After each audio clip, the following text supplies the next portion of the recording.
another flock community draft. I admittedly could get a couple more shares in Nico, so he will be my target at the 9 here, over what I'd usually do with Puka. I also still really love Amon-Ra in this range, but we'll go Nico to start. Feel fairly good about that.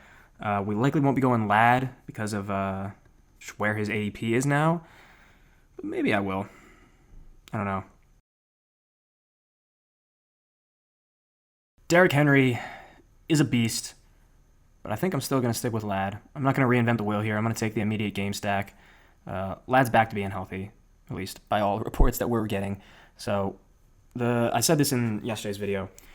Admittedly, the Rashawn Slater injury is really bad for this team. He significantly improves the expected yards per play for the Los Angeles Chargers.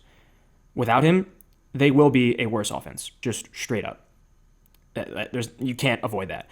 The reason that I'm not too concerned about Lad is because if Herbert has to get rid of the ball quicker, there's no one else that he's going to throw to besides Lad. QJ and Trey Harris are both field stretching, deep threat. Like they're not going to be the underneath guys. That'll be all Lad. So even if the offense is a little bit worse, Lad has slightly less opportunities touchdown-wise. He's going to get peppered this year. That's at least my official stance going into the year. Going to get a little wonky here. Instead of going JSN, I'm going to go Kittle, aim for DJ Moore at the next pick. I really like both James Cook and Xavier Worthy in this range, but since we did just take Kittle, I'm going to go DJ Moore here. Running back again, you know my tendencies at this point. I do like to fly a little too close to the sun, running back wise, but hopefully we'll be able to get some values later in the draft to improve this team as a whole. This is a difficult spot, admittedly. We're going to go Rashee Rice. Partially off the gamut that I get RJ Harvey 4 spots after ADP. I do think, even at this spot, Rashee Rice is a tough pick. Not only is the delay of the suspension worse for him, it does look like he's going to get maybe around 6 games based on the NFL's initial proposal for him to miss like 10 games. With 6 games, middle of the season, that's going to put him out, I believe he's set to play the first 4. That would mean it would go through his bye. You wouldn't have him from weeks 5 to weeks 11. That's tough. Like, that's really tough. That's when you need him the most, is during those bye week outages. So this team will definitely need some further depth at wide receiver, despite us not having too much running back help. But I mean, we saw RJ Harvey go off the board here, so the pick doesn't feel that great, admittedly. We can maybe take Dobbins later to justify it, maybe get some Marvin Mims, something like that. The benefit of Ratio is that he also had a game with LA 15, maybe just a little bit of something to push us a little bit further. When Rashee plays, he's going to be great. It's just the amount of games that he could miss at crucial weeks is really tough. At pick 60, though, given the upside, I'm gonna roll the dice, especially in this draft, which is a lower entry fee one.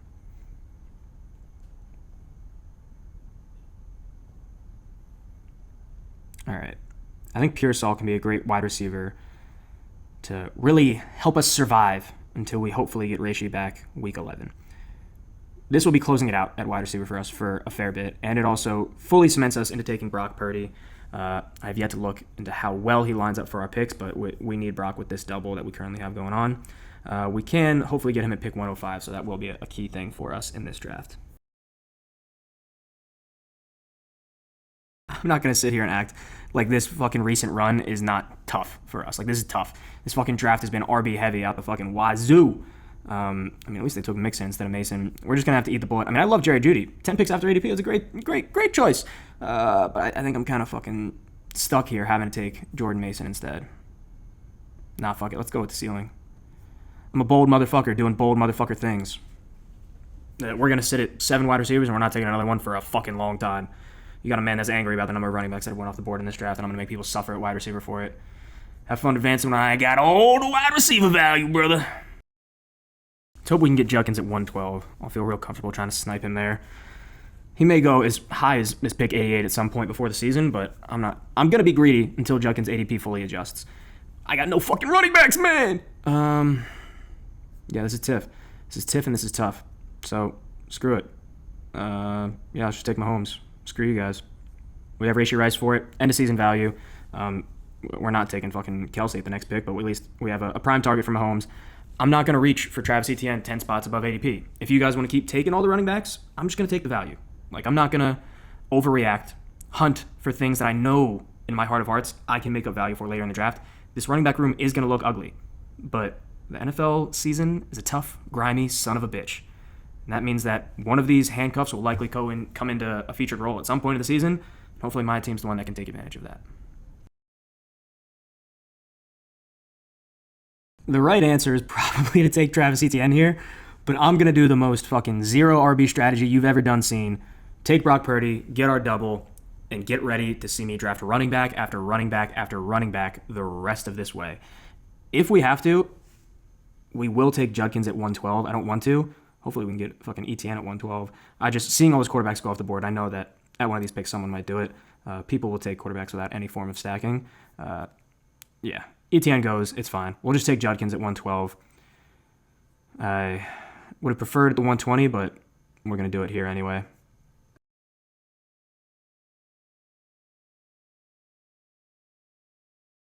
I love Ray Davis. I think Javonte Williams will probably have more touches by the end of the season, and this team just really needs volume.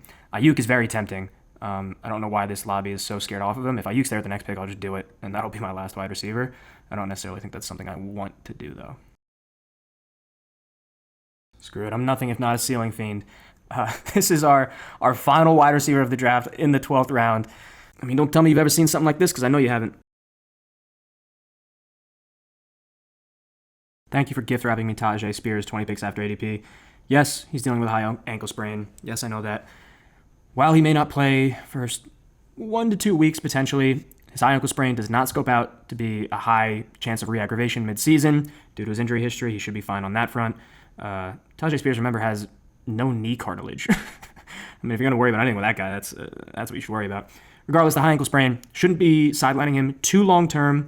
Yes, we still need a lot more running backs to fill out this room, but Tajay Spears at that ADP value is great to start, digging ourselves out of this hole. Would have preferred Rachaad White. Tyler Algier is fine. He maintains a decent enough role for us, even without a Bijan injury. If there ever does happen to be Bijan out for a game or two, Algier should give us a ton of value in those weeks. I don't give a fuck about Jerome Ford, to be quite honest with you. We're going to go Roschon Johnson here. I do think Roschon will be the RB2 in this offense, and in Ben Johnson offenses, we have seen the value of, well, Roschon isn't the biggest back. He is the biggest of the bunch currently in Chicago. We've seen the value of that big back, getting goal line carries, getting that TD value, and mainly just being, a really good thunder in what is a very lightning-fast Ben Johnson offense. Hopefully we can get that out of Roschon. If we do at pick 177, he's an ADP crush. I don't think it'll be anything near what we saw out of David Montgomery, but Roschon could scope out to have some decently valuable weeks in this running back needy roster. When you're talking about running backs with the opportunity to earn a lot of volume, you're talking about Woody Marks. I'm admittedly drafting him a little bit too much at this point, but I think there's such a high ceiling at his ADP if he can be the one that earns the role. As I currently expect, Chubb should not be fully healthy by week 1. Hopefully Marks can steal some running back share and then maintain control of it, especially if Mixon's injury really does sideline him for a long period of time. This is tough. I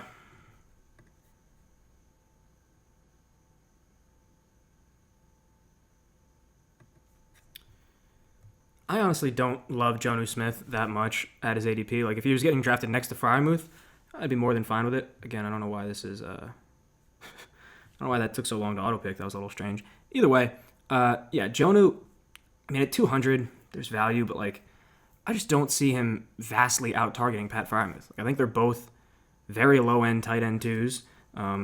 Schultz would be my preferred over Freiermuth here. Again, 7 RBs is very rarely optimal, but considering I spent pick 33 on George Kittle, I need George Kittle to be the tight end of my dreams in most weeks. Considering that, if he gets hurt, if he severely underperforms this year, this team's already kind of screwed. I don't think getting Jonnu Smith and Dalton Schultz is going to actively change that. So with that in mind, I'm only going to be doing 2 tight ends. And because I'm only doing 2 tight ends, I think Schultz and Freiermuth are fine. They're very low-end options. I think Schultz is fairly undervalued considering the opportunity available in Houston this year. We already do have Nico, so a little bit of team stacking there if this offense does happen to be better. Obviously no Stroud to really capitalize off of it. But this is a 0 RB build if I've ever seen it. Mahomes into Rashee Rice. 2 wide receivers, 1 getting suspended, 1 on injury. But we have the fucking firepower to keep us alive until they're both there and ready for late season ceiling. We really need some support out of this deep but low ADP, or high ADP, I guess, running back room. And we're gonna need someone to step up and carry us, to be quite honest. But this is the kind of freaky shit you can do in a $10 draft. Let me know if I went a little too far here at the wide receiver room. Any picks you would have changed, routes you would have gone differently. And of course, I'll be back again tomorrow. Until then, draft well, be safe. Peace!